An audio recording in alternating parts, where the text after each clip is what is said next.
Hello everyone, कैसे हैं आप सब। आज हम बात कर रहे हैं new income tax slab for financial year 2023-24 public assessment year 2024-25 के लिए। तो स्टार्ट करते हैं कि अगर हमारी इनकम 3 लाख रुपए तक है तो उस पर टैक्स रेट होगा नील, जीरो। अगर हमारी इनकम 3 लाख रुपए से ज़्यादा है बट 6 लाख रुपए तक है तो टैक्स कितना होगा 5%। तो कितना टैक्स बन जाएगा, अगर 6 लाख रुपए ही हमारी इनकम है तो 3 लाख पे टैक्स लग जाएगा तो 15,000 रुपये हमारा टैक्स हो गया।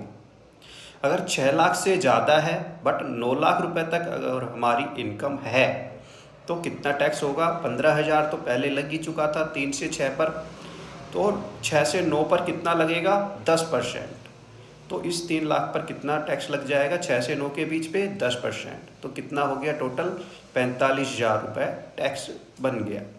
तो अगर 9 लाख रुपए से ज़्यादा है बट 12 लाख रुपए तक अगर हमारी इनकम है तो कितना टैक्स हो जाएगा, 45,000 तो ऑलरेडी लग चुका था, प्लस 9 से 12 पर कितना लगेगा 15% टैक्स लग जाएगा।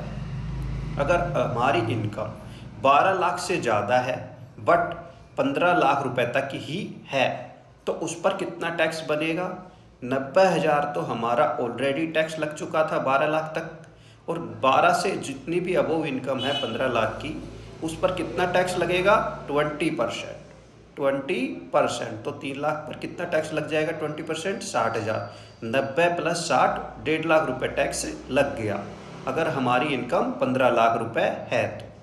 अगर हमारी इनकम 15 लाख से ज़्यादा हो जाती है तो टैक्स कितना लगेगा, 1.5 लाख तो ऑलरेडी लग चुका 15 लाख पर, और 15 लाख से ज़्यादा जो भी इनकम होगी उस पर 30% टैक्स लग जाएगा as per new income tax slab.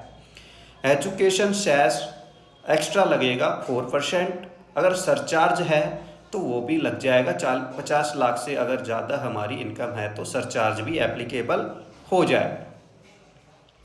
Section 87 में रिबेट भी मिलेगी हमें 7 लाख रुपीज़ तक। अगर हमारी इनकम 7 लाख रुपीज़ ही है तो न्यू इनकम टैक्स रिजाइम में उस पर हमारे को कोई भी टैक्स नहीं देना है, नील टैक्स हो जाएगा।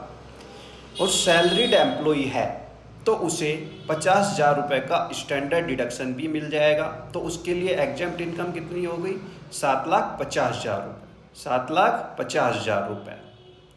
और कोई deduction section 80C, 80D, 80E ये सारे डिडक्शन सैलरीड एम्प्लॉय को अलाउ नहीं होंगे। HRA का बेनिफिट भी न्यू इनकम टैक्स स्लैब में नहीं मिलेगा, बट कुछ बेनिफिट्स मिलते हैं न्यू इनकम टैक्स स्लैब में भी डिडक्शन के रूप में।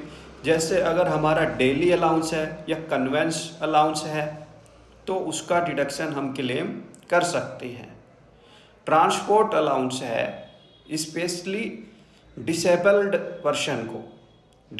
पर्सन है कोई, उसको ट्रांसपोर्ट अलाउंस मिल रहा है तो उसके लिए स्पेसिफिक है, उसको डिडक्शन मिल जाएगा, अदर किसी को डिडक्शन नहीं मिलेगा। ठीक है जी।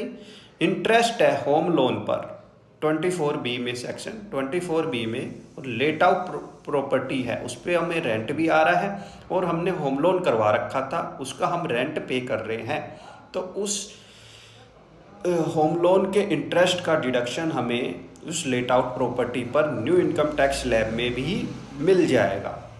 Employer contribution to NPS, employer का कॉन्ट्रीब्यूशन है NPS में, उसका डिडक्शन भी हम न्यू इनकम टैक्स स्लैब में क्लेम कर सकते हैं। अग्निवीर कॉर्पस फंड में अगर हम कोई कंट्रीब्यूशन करते हैं सेक्शन 80CCH तो उसका डिडक्शन भी हमें न्यू में भी मिल जाएगा। ठीक है जी। अगर कोई रिटायरमेंट है, वॉलेंटरी रिटायरमेंट, उसके टाइम पे हमें कोई फंड मिलता है तो वो भी उसका हमें एग्जम्पशन न्यू में भी मिल जाता है। ग्रेजुएटी का है उसका भी डिडक्शन हमें 1010D में मिल जाएगा न्यू में ही। ठीक है जी। और भी काफ़ी चीज़ें होती हैं जो हम डिस्कस करेंगे डिटेल वीडियो में। Thank you so much.